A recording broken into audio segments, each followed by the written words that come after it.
جو لوگ اللہ پر ایمان لائے کہے کہ ہمارا رب اللہ ہے، پھر اس پر جم جائے، ان پر فرشتوں کا نزول ہوتا ہے، نہ کوئی غم کرو نہ خوف، خوشیاں مناؤ جنت کی جس کا تم سے وعدہ کیا گیا تھا۔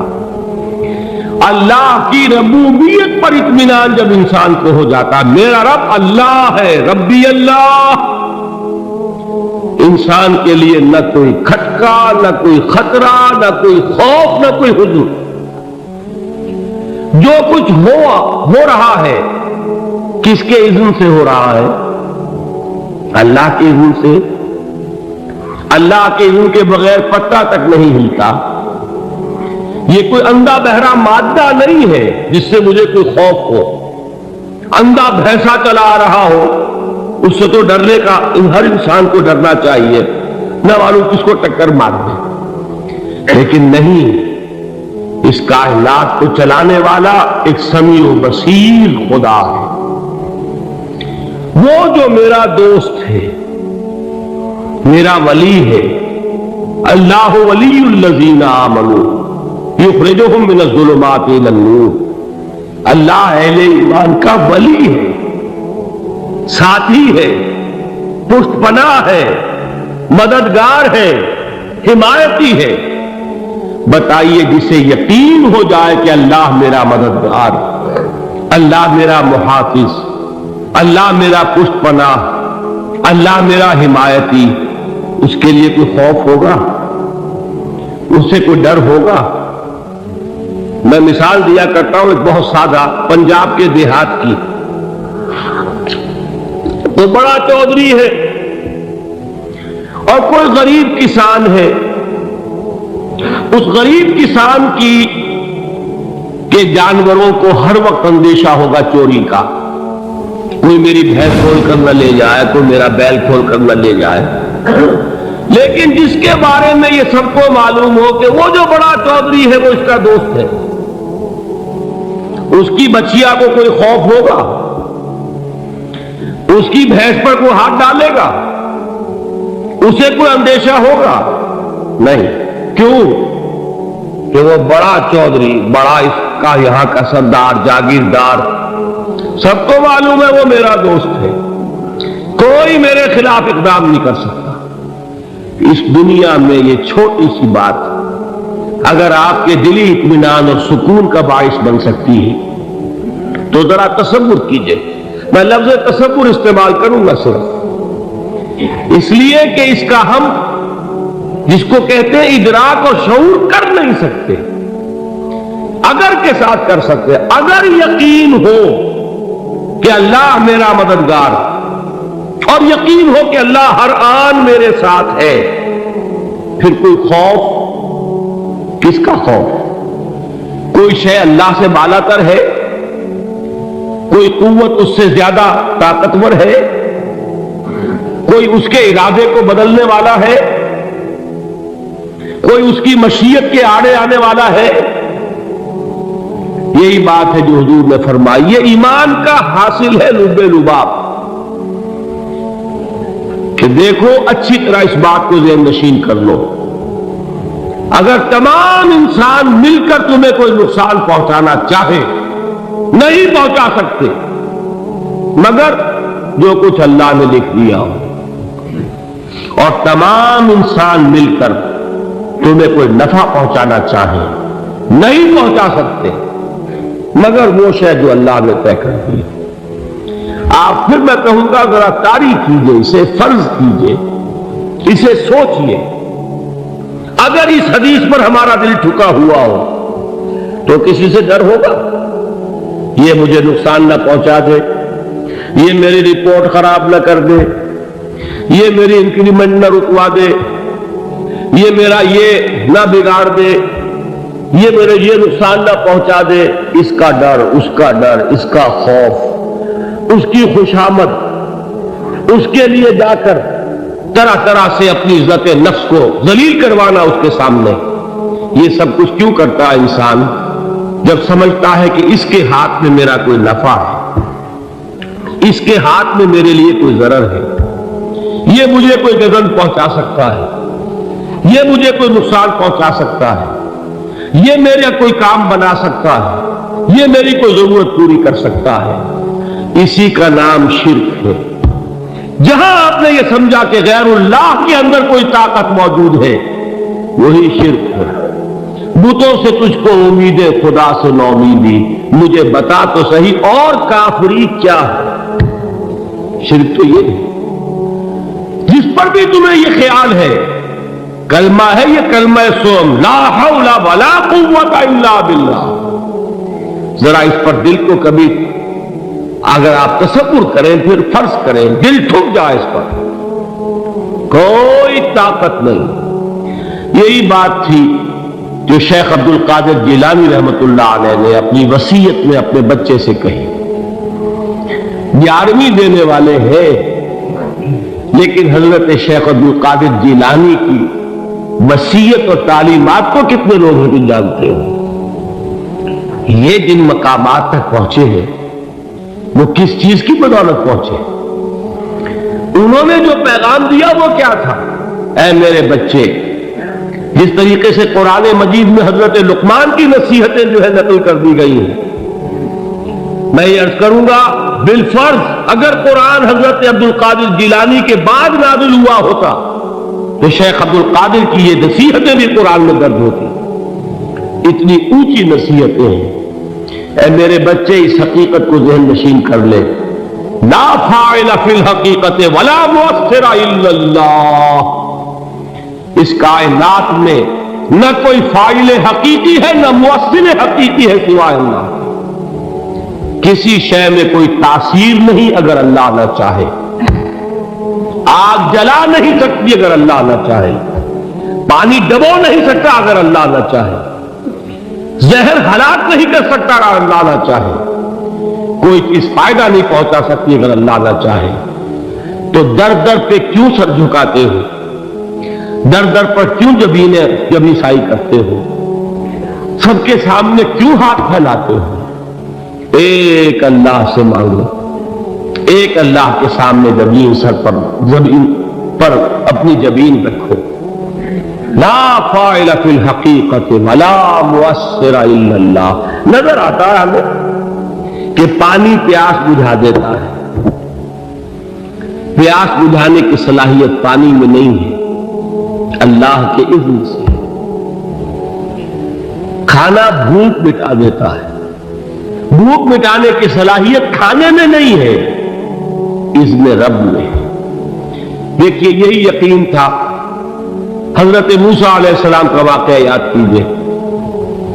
سامنے سمندر آ گیا ہے، قوم دیکھتی ہے پیچھے کہ گرد و غبار کا طوفان۔ معلوم ہوا کہ فرعون اپنے لشکر سمیت آ گیا۔ لشکر جب چلتا تھا تیز رفتاری کے ساتھ تو گرد و غبار کا جو طوفان اٹھتا تھا اس کا تصور کیجیے، اور لمحہ بلمحہ وہ قریب آ رہا ہے۔ پوری قوم نے کیا کہا؟ اے موسیٰ انا لمدرکون، اے موسیٰ ہم کو پکڑے گئے۔ قرآن مجید میں تو یہاں وہ باتیں نہیں لکھی ہیں، لیکن تورات میں یہ درج ہے کہ بنی اسرائیل جھگڑنے لگے، دست و گریبان ہو گئے موسیٰ کے ساتھ۔ موسیٰ نے یہ فرمایا لا کر، اس سے تو ہم ہی بہتر تھے، وہاں کھانے کو ملتا تھا، زندگی تو تھی، بیگار ہم کر رہے تھے، موت تو نہیں تھی۔ اب جو کچھ ہوگا اس کا تصور کرو، جس طریقے سے ہمارے ٹکڑے اڑائے جائیں گے۔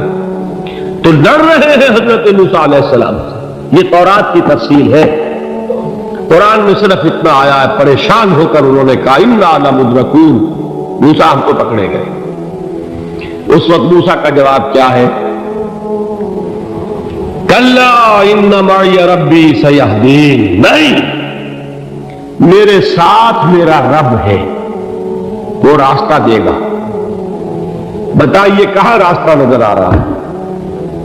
یہ ہے ایمان بالغیب۔ راستہ نظر نہ آئے تب اللہ پر یقین ایمان ہے، جیب میں پیسے ہوں تب دل کو اطمینان ہے، تو ایمان کس پر ہوا؟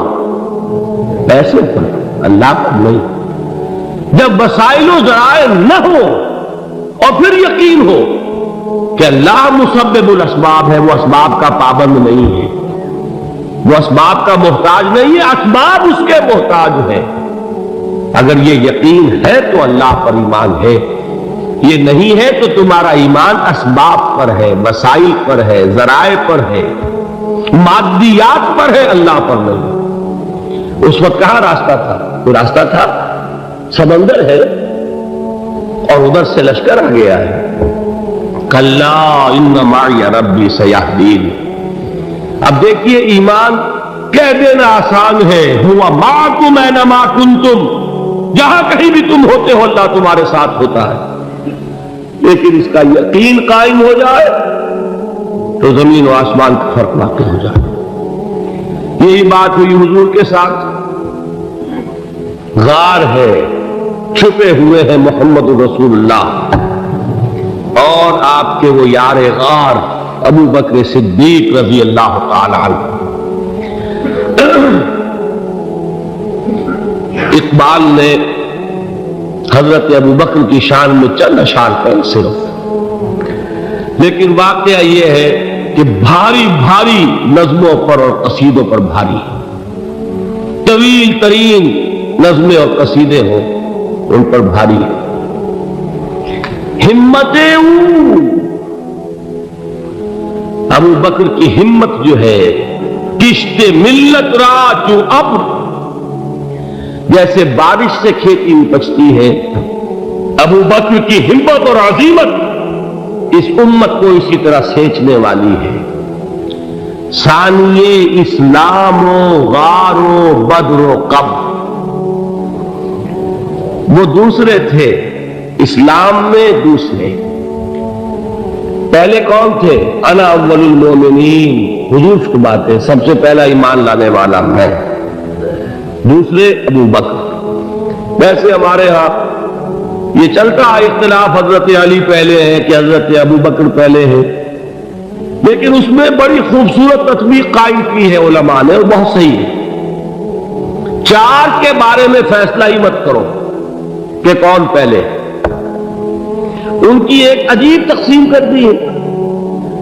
آزاد مردوں میں، بالغ مردوں میں سب سے پہلے ابو بکر، بچوں میں سب سے پہلے علی، خواتین میں سب سے پہلے خدیجہ، اور غلاموں میں سب سے پہلے زید بن حارثہ.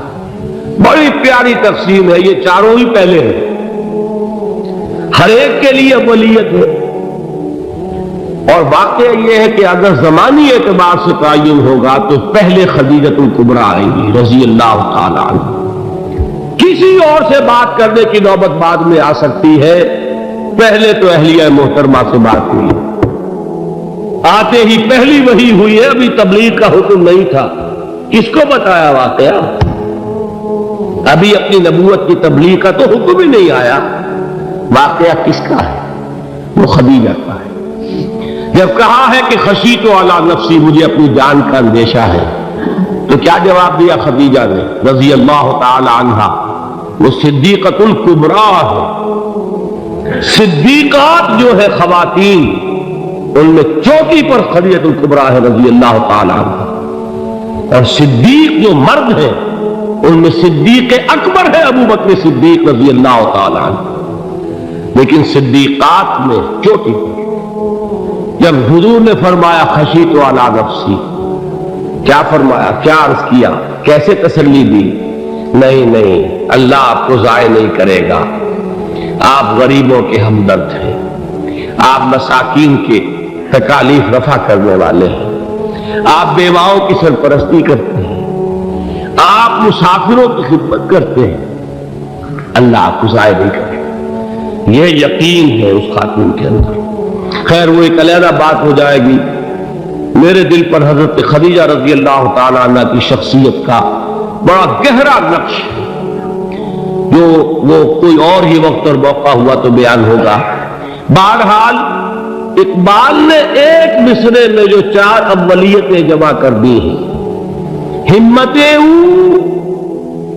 کی کشت امت را چو ابر، ثانی اسلام و غار و بدر و قبر۔ اسلام میں حضور کے بعد پہلے قوم ابو بکر، غار میں حضور کے ساتھ کون؟ ابو بکر۔ بدر کی رات اللہ کا رسول سر بسجود وہ گھاس پھوس کی جو جھوپڑی بنائی گئی تھی، اور وہاں تلوار ننگی لے کر پہرا دینے والا کون؟ ابو بکر۔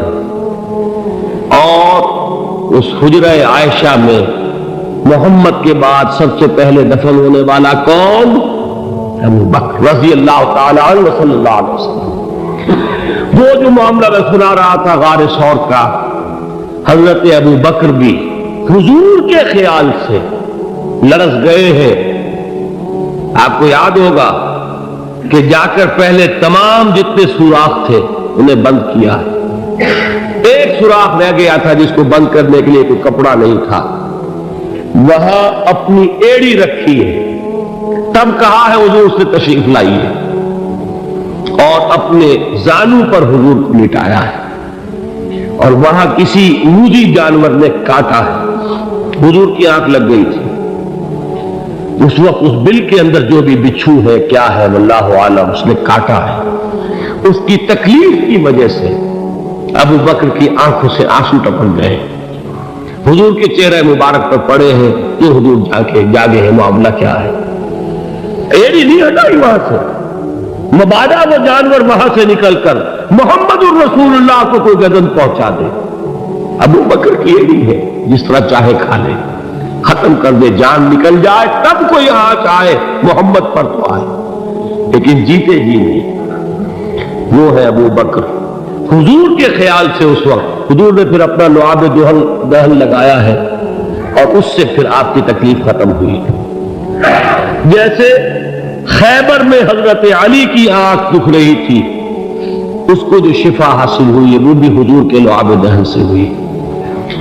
بہرحال اس وقت انہوں نے کہا ہے کہ اے نبی یا رسول اللہ، اگر اس وقت ان میں سے کسی نے غیر ارادی طور پر بھی اپنے قدموں کی طرف جھانک لیا تو پکڑے جائیں۔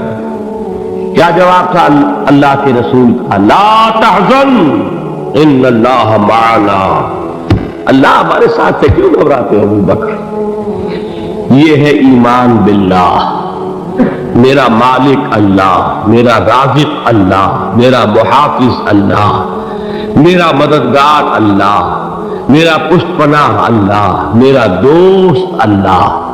یہ دوستی ہے اللہ کی جو لب لباب ہے، حاصل ہے ایمان کا، اسی کا نام ولایت ہے۔